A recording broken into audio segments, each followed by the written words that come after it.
In February 2025, 5 beavers slid one by one out of cloth bags and disappeared down a snowy bank into the cold black water of a headwater creek in southwest Oregon. Nobody could say if they would stay. Nobody could say if they would build. And nobody could promise that a single family of rodents released into a mountain meadow that had been collapsing in on itself for more than a century would actually do what a restoration team had spent 6 years preparing them to do: begin reversing one of the slowest-moving ecological disasters in the American West. What Jakob Schocke of Project Beaver and Jeanine Moy of the Vespa Meadow Education Program had built across that landscape over the previous 6 years was not just a habitat project. It was a calculated BET that solving 3 crises at once was possible if you let the right animal do the work: drought, fire, and a waterway that had been bleeding out for 200 years. Beaver-based restoration is the name researchers give it, and the Cascade-Siskiyou National Monument is now one of the most carefully prepared test sites for it on public land in the United States. What happened in the 10 months after those cloth bags were unzipped is something most people outside the region still have not heard about. To understand why 5 animals could matter that much, you have to understand what was missing from that meadow in the first place. Beavers once covered North America in numbers that are almost impossible to picture now. Historians estimate the continental population before European arrival at somewhere between 100 and 400 million animals. They occupied every major watershed from Alaska to northern Mexico, and they shaped the land at a scale no other mammal except humans has matched. Streams were not the narrow incised channels we see today. They were braided, slow, marshy, ponded, alley. Beavers were the reason. Then the fur trade arrived. The Hudson's Bay Company explicitly tried to create what its own records called a fur desert across Oregon between 1818 and 1830, sending trapping brigades through the region with orders to remove every beaver they could find. The goal was geopolitical, not ecological. The idea was to make the land unprofitable for American competitors, but the consequence was an ecological catastrophe. By 1893, the Oregon legislature was forced to close beaver trapping in Baker and Malheur counties because there were almost no animals left. A statewide closure followed from 1899 to 1918. Across North America, the population that had once stood at hundreds of millions had been reduced to somewhere around 100,000 by 1900. Today it sits at roughly 15 million, a recovery, but only a partial one. When beavers disappeared, the landscape they had been quietly maintaining for thousands of years began to collapse. Without dams holding water in place, streams started cutting downward into their own beds. Hydrologists call this incision. As channels deepened, the surrounding water table dropped with them. Floodplains that had once stayed wet through the summer dried out. Willows, sedges, and wet meadow grasses retreated. What replaced them in many places was bare ground, invasive grasses, and creeks that ran flash-fast in spring and bone-dry by August. Latgawa Creek at Vespa Meadow is a textbook example of that collapse. Photographs from 2019 show the streambed cut all the way down to bedrock in places, with eroding vertical banks taller than a person. An irrigation diversion structure built in 1960 made the down-cutting worse, and previous landowners removed most of the streamside willows in the 1970s, taking out the last thing holding the banks together. By the time the Vespa Meadow Education Program began working the site, the creek was no longer functioning as a creek in any meaningful ecological sense. It was a drainage ditch with floods in spring and almost nothing in summer. That kind of damage cannot be undone by adding water back. It has to be undone by slowing water down, which is what beavers do for a living. The restoration team made a decision in 2019 that ran against decades of conventional river engineering. Instead of trying to fix the creek with bulldozers, rock armor, and engineered structures, they decided to prepare the site for beavers and let the beavers do the rebuilding themselves. The thinking was simple. Whatever a heavy equipment crew could build in a week would last maybe a decade before maintenance failed it. Whatever a beaver family built would be maintained, expanded, and adapted by the beavers themselves indefinitely. But beavers cannot move into a degraded creek and survive. The food is wrong, the water is wrong, the structure is wrong. So the team spent 6 years setting the table. Volunteers planted hundreds of willow stakes along the channel and floodplain. Willow is the favorite food of the North American beaver and grows fast from cuttings. They worked with Project Beaver to install structures called post-assisted log structures, or PALs. These are built entirely by hand from small diameter conifer branches and untreated wood posts pounded into the stream bed. They look almost crude up close, like loose bundles of sticks wedged across the water. But they do exactly what a young beaver dam does.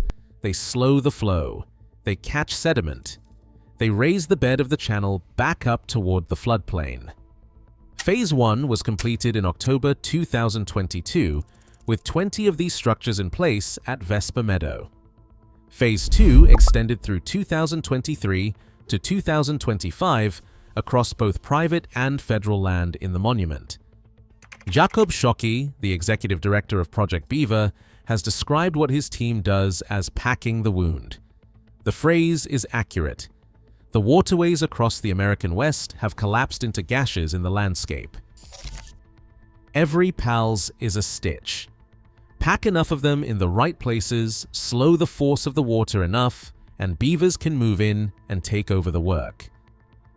By early 2025, the site had healed enough to support a family of beavers. The question was where to find them. The answer reveals something almost ugly about how Oregon has historically treated its own state animal: beavers. In this state are still killed in significant numbers every year. Landowners shoot or trap hundreds, possibly thousands of them, classified as nuisance animals because their dams flood roads, fields, and irrigation ditches. The 5 beavers eventually released at Meadow had been pulled out of one such conflict.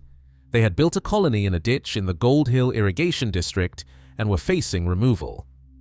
Project Beaver rescued them instead, kept them together as a family unit, 2 adults and 3 offspring, and transported them to the prepared headwaters site in the Cascade-Siskiyou National Monument. A family of beavers is not 5 random animals. It is a working ecological unit. Adults who already know how to build, juveniles who learn by watching, and an internal social structure that holds the group together on a new piece of land. Releasing a family rather than scattered individuals is one of the strongest predictors of whether a relocation will actually stick. The adult beavers weighed close to 60 pounds each, heavy enough that the canvas bags had to be strapped to frame packs for the hike in across the snow. The team also left apples, carrots, and fresh willow cuttings at the release site, food the beavers could eat immediately without expending energy on foraging while they oriented themselves. The animals slid into the creek. Volunteers in snowshoes watched from the snowy bank, and then everyone backed away to let them work. Why all of this effort for an animal most people associate with chewed tree stumps? The science of what a beaver actually does in a watershed has shifted dramatically in the last 2 decades. Beavers are now classified by federal and state agencies as a keystone species, meaning their presence or absence reshapes the entire ecological community around them. The U.S. Forest Service has begun deliberately reintroducing them. The Bureau of Land Management partnered on the Meadow release. Even the World Wildlife Fund has called them climate heroes. The reasons stack up fast. Beaver dams slow the movement of water through a landscape, which raises the local water table and reconnects streams to their floodplains. Wetlands form upstream of the dams, sometimes within a single season. Those wetlands store water. A 2025 study published in Ecological Applications modeled beaver dam capacity across the Sierra Nevada and concluded that restoring beaver populations could significantly increase surface water storage and fire resilience across the western United States. Researchers in Wisconsin estimated that fully restored beaver wetlands in the Milwaukee River watershed could reduce peak flood flows by an average of 37% and provide more than $3 billion in ecological services. Beaver ponds in fire-prone country function as literal fire breaks because the soaked floodplains around them refuse to burn even when the surrounding forest does. For amphibians, the change is immediate. Wetland-dependent species like the Sierra Nevada yellow-legged frog have been documented colonizing newly formed beaver ponds within months of construction. Dragonflies and water beetles follow. Birds follow them. Native fish, including salmonids in the Pacific Northwest, gain cooler, slower water with deeper holding pools. The whole vertical structure of the riparian zone, from streambed to bank to floodplain to surrounding forest, starts shifting back toward what it used to be before the trappers came through. Oregon's state government has finally begun catching up to what its biologists have been saying for years. House Bill 3464, passed in 2023, reclassified beavers on private land from predatory animals to fur bearers. Landowners can still kill beavers, but they now need a permit and must report the take to the Oregon Department of Fish and Wildlife. In 2025, a second bill, House Bill 3143, was introduced with broad bipartisan support to create a state fund that helps landowners deploy non-lethal tools instead. Fencing, tree wrapping, and flow devices allow beaver dams to exist without flooding nearby property. A third bill, House Bill 3932, would prohibit beaver hunting and trapping on public land where the state has declared the waterways impaired. Then came the part of the story the team had spent 6 years waiting for. By the time Vesper Meadow published its end-of-year report in December 2025, the answer was in. The family had stayed. The beavers, rather than dispersing back toward their old ditch or vanishing into open country, had made a home in the area. The single most uncertain variable in the entire 6-year plan, whether a translocated beaver family would actually settle, had resolved in the team's favor. Moy and her team confirmed it in writing. What spread out from that single confirmation was almost impossible to imagine when the project began in 2019. By the end of 2025, the watershed held a total of 90 beaver-inspired restoration structures, slowing, spreading, and storing water across Vesper Meadow and the adjacent monument lands. Community volunteers logged 800 hours that year alone, weeding, collecting native seed, removing old barbed wire fencing, and planting 5 acres of the meadow with diverse native plant communities to replace the invasive pasture grasses left over from earlier land use. Klamath Bird Observatory researchers began tracking shifts in the bird community on site. BLM biologists and Vesper Meadow staff started monitoring the rare Klamath marden skipper, a small native butterfly that depends on intact wet meadow habitat. The team also completed 5 full years of hydrologic and vegetation monitoring, the benchmark that lets them quantify how water, plants, and wildlife are responding to the restoration over time. The change is no longer hypothetical. The meadow is holding more water for longer. The flora is shifting back toward native communities. The beaver family is now part of the work that 200 years of human engineering could not undo. And a watershed that had spent 2 centuries quietly dying is measurably on the way back. Vesper Meadow and Project Beaver both lost their federal funding in early 2025, the same year their biggest experiment paid off. The teams will have to scale back ambitions, but they will keep planting willows. They will keep maintaining the structures. They are betting that what they have already built is enough to demonstrate the model to other landowners across the region. Moy has said she hopes the project becomes a resource for other conservation groups, land managers, and ranchers who want to partner with beavers instead of fighting them. North America's beaver population has recovered from a low of around 100,000 to roughly 15 million animals. Significant, but still less than 15% of pre-settlement levels.